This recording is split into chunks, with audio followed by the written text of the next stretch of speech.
Understandably, a lot of Bengals fans are asking questions about the coaching staff and their ability to adapt and whether this is a lost season. It's early, though. Let's get into it.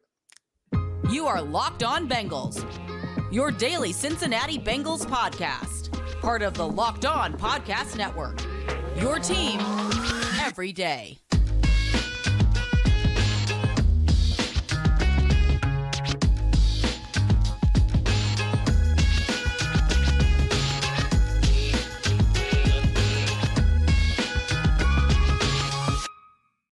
What up, Bengals fans, and welcome to another episode of the Locked On Bengals podcast. I'm your host, Jake Liscow. He's your host, James Rapien. We're part of the Locked On Podcast Network here on Locked On Bengals, where we're going to discuss today, really, the outlook for the rest of the season and what reasons there are for optimism, for pessimism, and everything in between. You can find us on YouTube or anywhere you get your podcasts. And if you're new to the show, you can subscribe if you like the conversation, if you want daily Bengals news and analysis as part of your life, and become an everydayer. And we appreciate every one of you who doesn't miss a day of the Locked On Bengals podcast and everyone who makes us their first listen.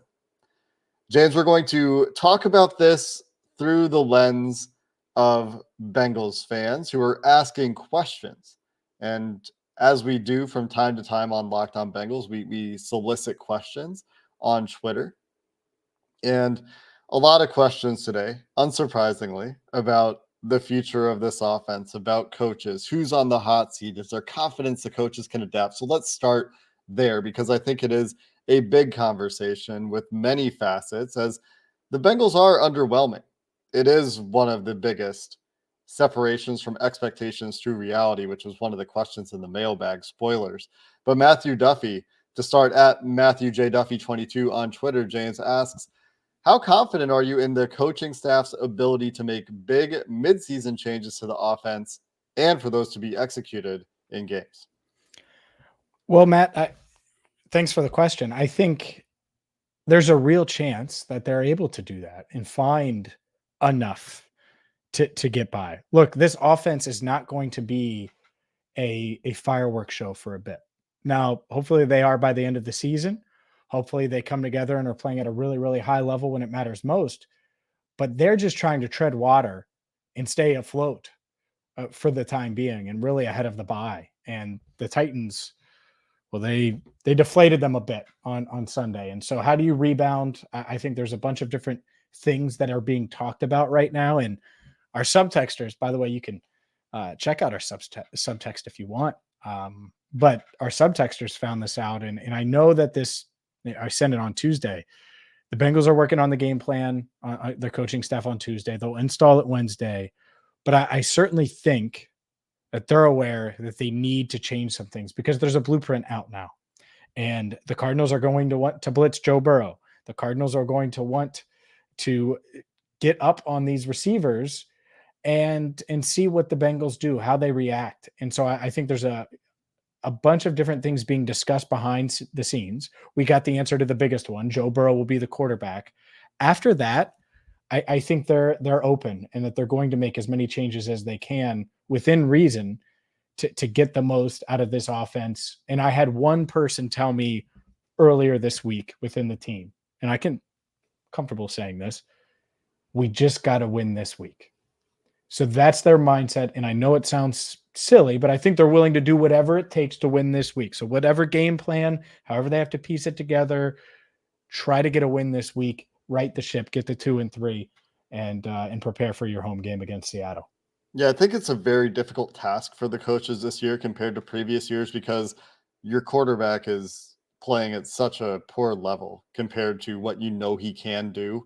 And a lot of that does go to the injury or the fallout from the injury, one way or the other. But think about how they started last year in 2022. Their first 4 weeks, they weren't good on offense either. They had negative EPA per play through 4 weeks last year. They were 18th in the NFL with minus 0.023 EPA per play. And most of that was the running game. The running game was abysmal last year at the start of the year. The passing game was okay.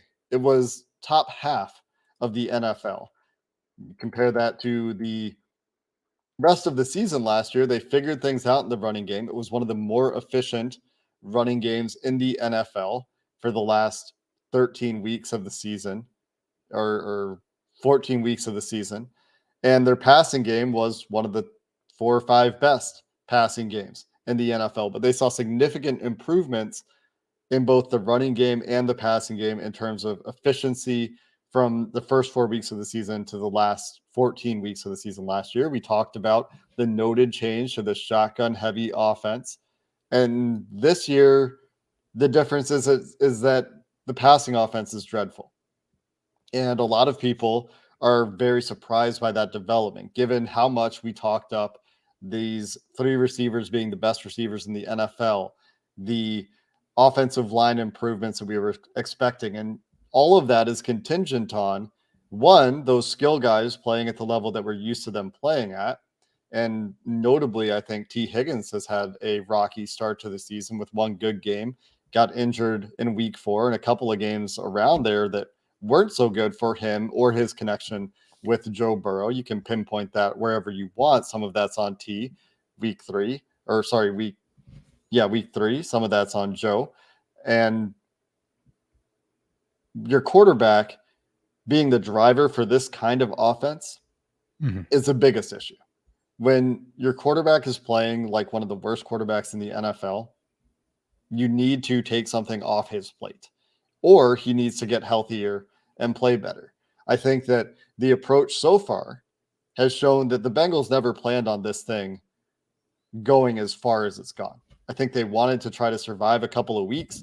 And then when he re-injured that calf in week 2, they were really behind the 8 ball in trying to figure things out, trying to adapt. And now they are, as you said, James, in this situation where they have to do whatever they can to win. And it probably means changing things further and finding more adjustments to go back to week 1. What did you say? You have to have answers when your guy that you've built this offense around can't be that guy.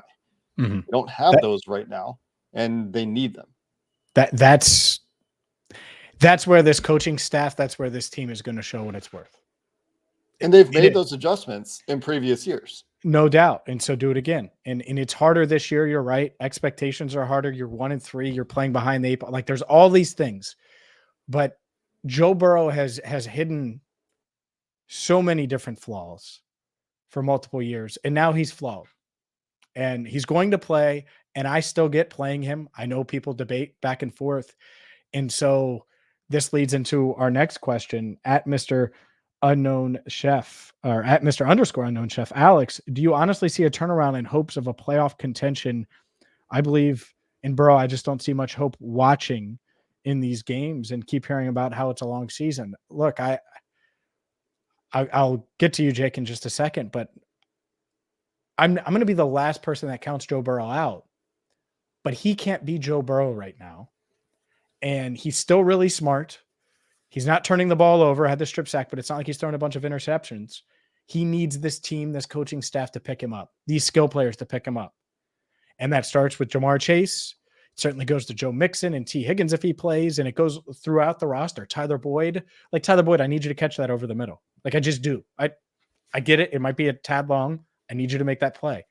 Those are the type of things that I look at. So I think they're capable of turning it around. But if they turn it around, it's going to be different. It's not going to be on the shoulders of Joe Burrow, which it's been so often. It's going to be the opposite, where this coaching staff is able to scheme up just enough. This defense, it figures out a way, and we'll get to it. And this offensive line steps up. These skill players step up. Everybody around Burrow needs to step up.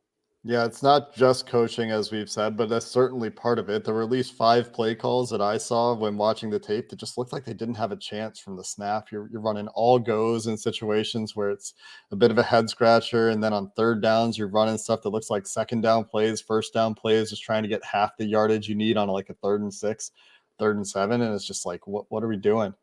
So some of that is showing up, and then you get the drops, and you get the penalties, and you get the quarterback play. You get each offensive lineman taking turns, losing immediately at the snap. You have free runners. So it's everything. And that does come back to coaching ultimately in the end. A lot of things need to step up, and they need to survive until Joe Burrow can be Joe Burrow again. Because if Joe Burrow can't be Joe Burrow again at any point this season, they're not a real contender. And that's the harsh reality of it, at least barring some incredible change to the way this team functions outside of Joe Burrow. Coming up next, are coaches on the hot seat, James?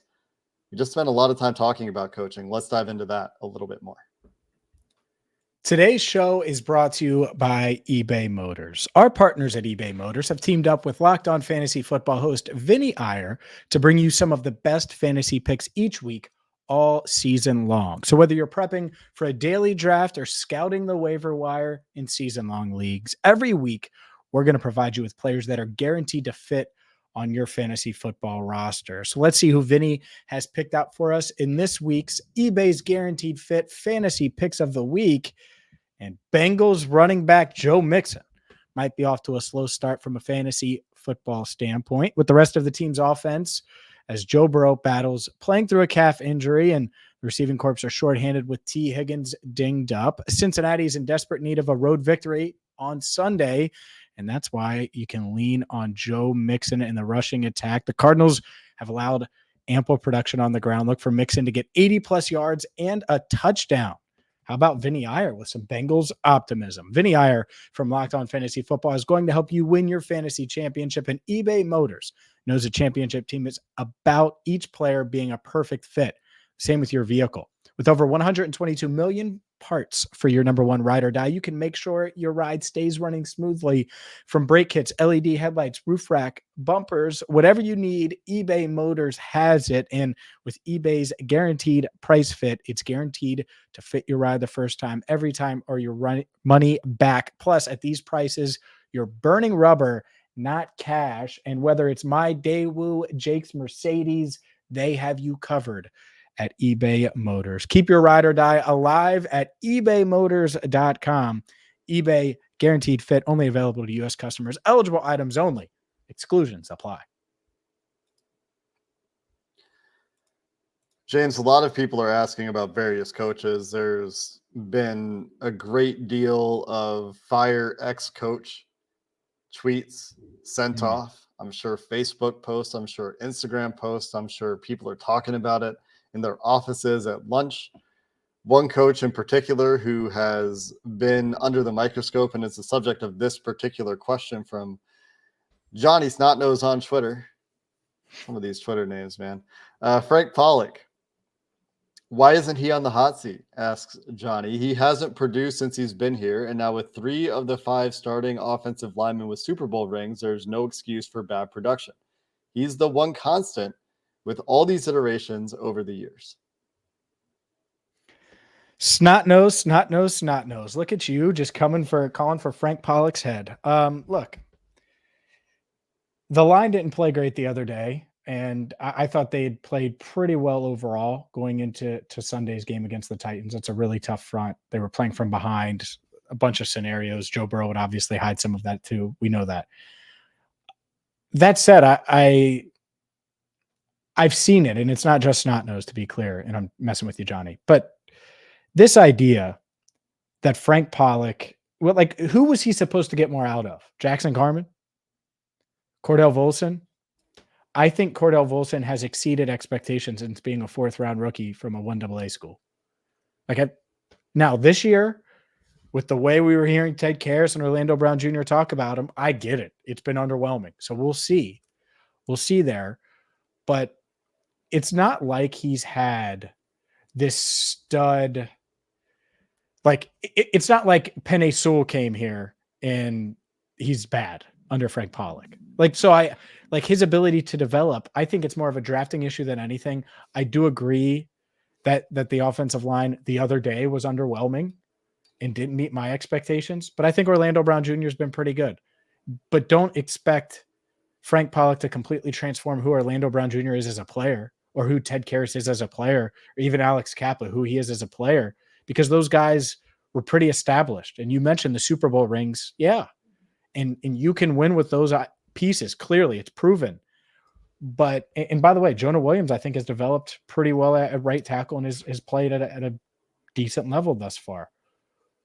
But when they get beat like they did the other day, and you're watching your quarterback get crushed, especially at the end of the game, I get it. Some of the offensive line issues weren't necessarily on the offensive line. A lot of them were. Hopefully they clean them up and they can be better this week. But I'm not in the fire Frank Pollock camp. I'm certainly not there yet.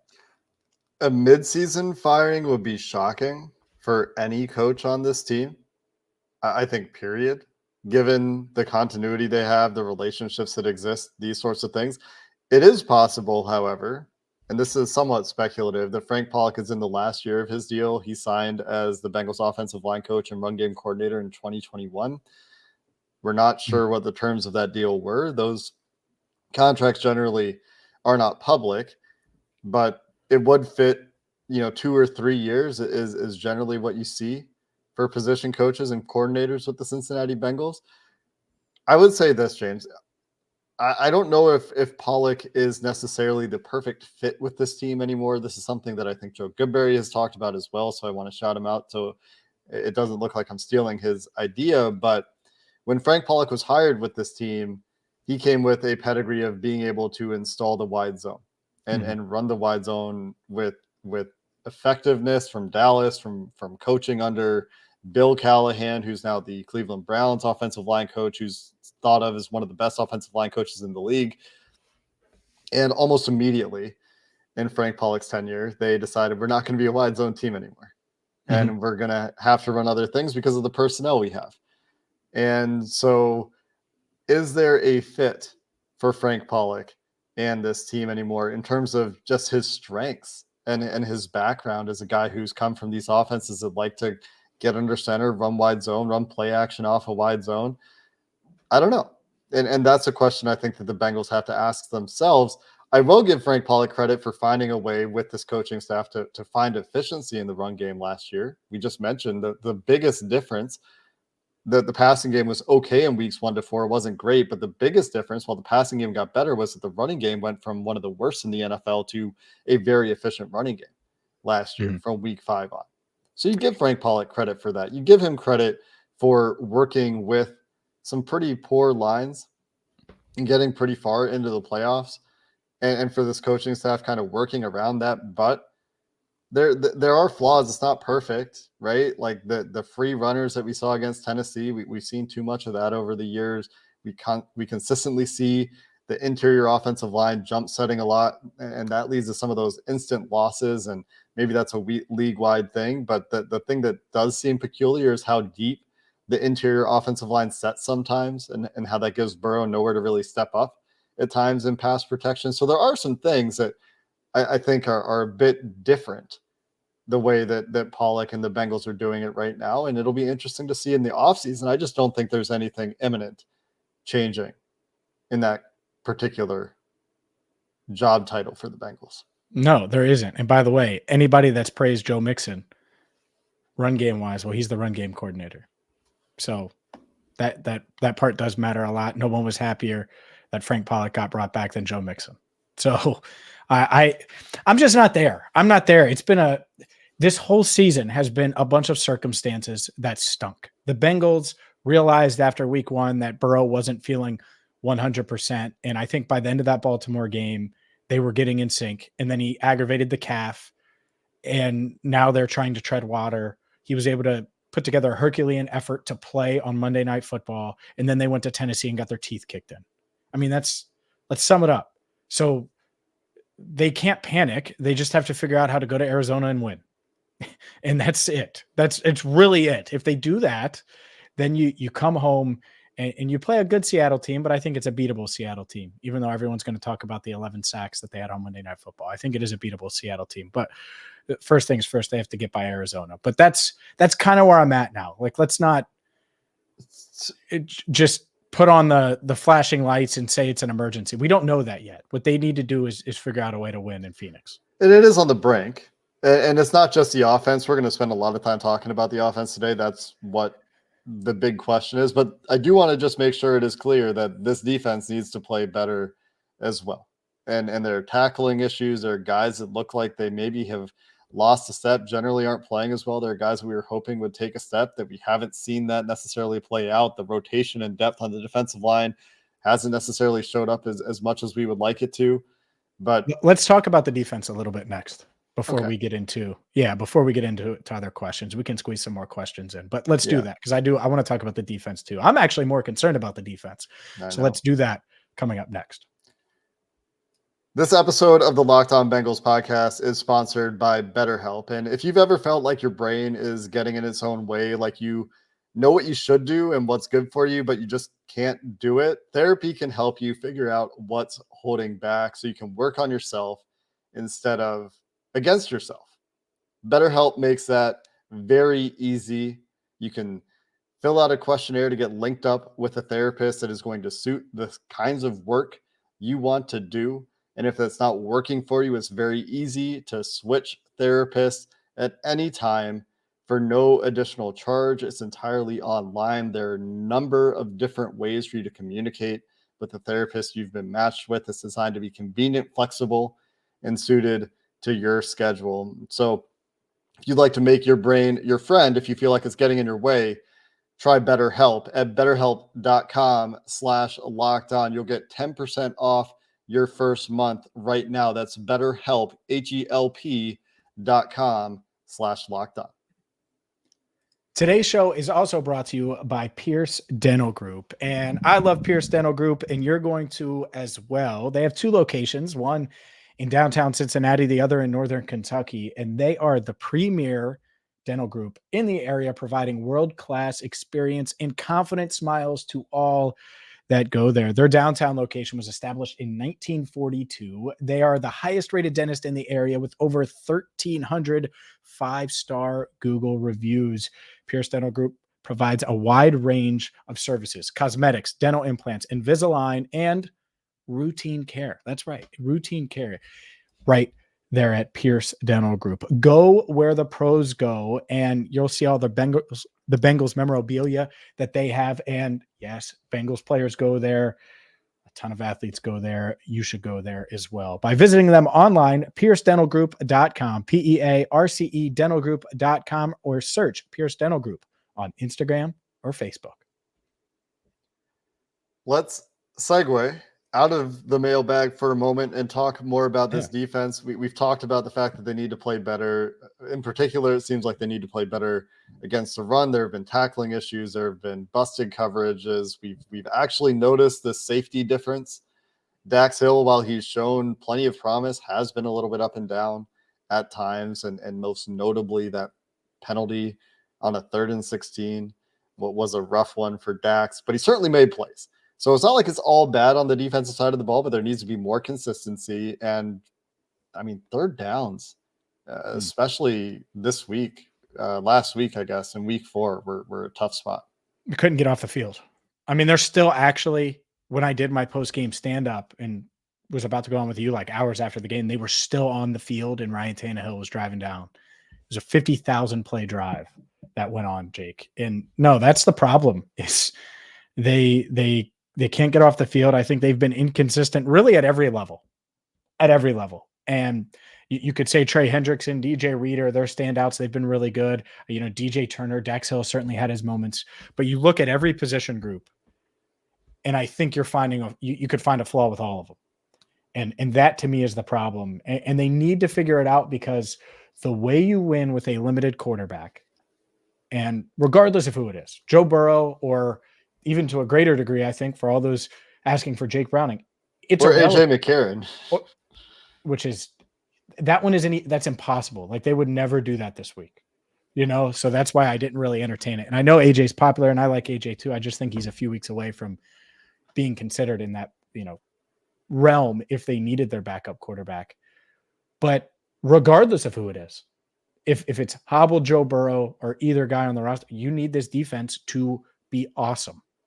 And they weren't awesome against the Titans.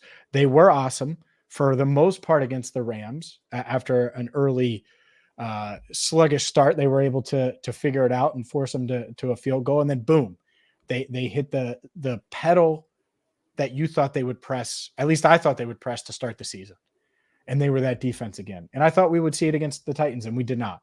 And so can they get back to that? If they do in Arizona, the Bengals have a really good shot. If they don't, it's going to be tough, because Joe Burrow, while we usually see him win shootouts, I think it's a bit harder for that. And I'm not saying it's going to be a shootout with Josh Dobbs, but if you're giving up big plays to Ryan Tannehill and you can't tackle Derrick Henry at all straight up, I mean, Jermaine Pratt was chest to chest with Derrick Henry, and that was it. Henry got off of him and bounced off of him and kept going.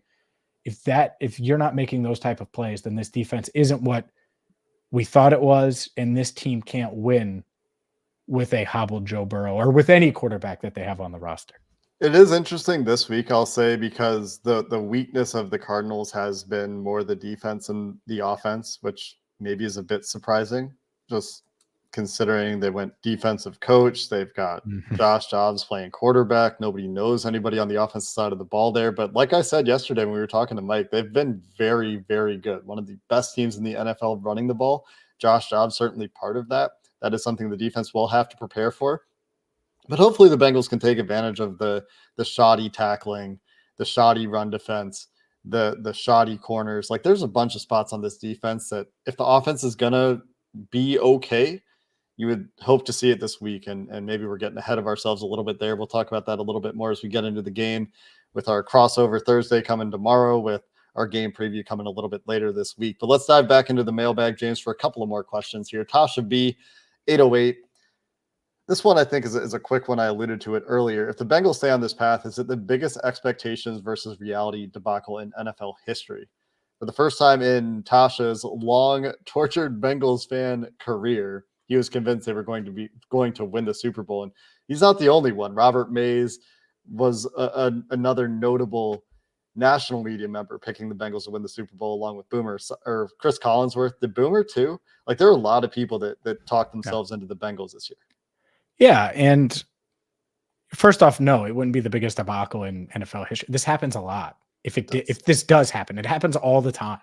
Every other year, it seems like. And so, no, it wouldn't be. But it's not there yet. Like, they can still recover from this. And so, let's just pause that. We're getting. When should we do mock draft Monday? A Monday, 20 Mondays from now. It's not happening anytime soon. Just to be clear.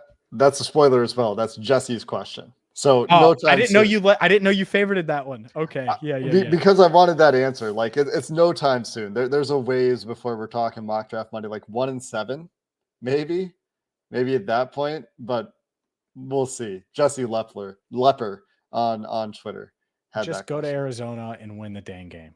Yep. And then there's some time. You get to the bye here pretty quick. You feel like you got things going in the right direction for Seattle. We'll see how we feel at this time next week. We might feel awful at this time next week about the trajectory of this team. But I just wanted to say that it for the Bengals might be one of the biggest expectations versus reality differences in Bengals history. Might be. It's certainly up there. Like, after the 88 team, 89, they weren't as good. In 81, they went to the Super Bowl. 82, they were good, but there was the strike, so it impacted them. But they still won the division. It was the only time they'd won the division back-to-back years until 21 and 22. So it's it's tough, and expectations are really, really high. And I still think they can figure it out. Like, I'm not punting right now. I wouldn't punt. I'm not looking at draft picks. I'm not thinking about it. I'm not tweeting about potential receivers that they could get really early, and I've seen all that floated, and it's like, all right, let's just chill. Can they go to Arizona and win? And we'll go from there. If they don't, you're right. I think I'm going to feel real different. There's no doubt. If they lose to Arizona, whether it's 20-3 or 20-17, if they lose in Arizona, it's going to feel much, much different. But it doesn't have to be the season is over yet. And I think this team knows how important Sunday is. So we'll see if they can come out with the right game plan. And a lot of that is, can Joe Burrow play better? Whether that's game plan, whether that's the plays that are called, whether that's his health. When your quarterback is playing the way Joe Burrow is playing, it is very hard to win in the NFL. Yeah, I mean, they keep teasing us, right? Last question for the mailbag here comes from Mr. Nev, Mr. Irish Red. What is the percentage of blitzes the Bengals are facing this year compared to the last few years? And I haven't charted this myself, so I just went and checked the PFF data for blitz rate year over year. So far this year, Joe Burrow is being blitzed 32.7% of the time. That is 12th in the NFL.